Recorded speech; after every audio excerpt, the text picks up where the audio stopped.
High আমার সকল Facebook বন্ধুরা, সবাইকে জানাই শুভ সকাল। সবাই কেমন আছেন?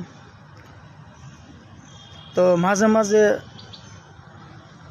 সম্পর্কগুলো, হয়তো বন্ধুত্বগুলো খারাপ হওয়ার প্রয়োজন আছে, তাহলে আপনি তার আসল চরিত্রটা বুঝতে পারবেন এবং তার আসল যে চরিত্র সেটা কিন্তু ধরা পড়বে। তো হোক না পরে সেটা বিচ্ছেদ, তো কথায় আছে না, দুষ্ট গরুর চেয়ে শূন্য গোয়াল অনেক ভালো।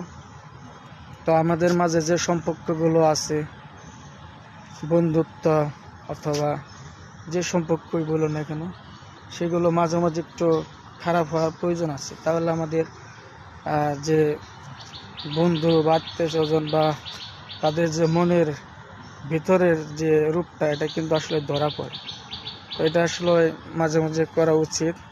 তো আমি সবাইকে বলবো না, তো যাদের মনে হবে যেটা করে আপনার বন্ধু বান্ধবের সাথে সম্পর্কটা কীরকম গভীরতা বা কীরকম ভালোবাসা, সেটা ট্রাই করতে পারেন। তো সবাইকে ধন্যবাদ, সবাইকে আবারও শুভ সকাল। আসসালামু আলাইকুম।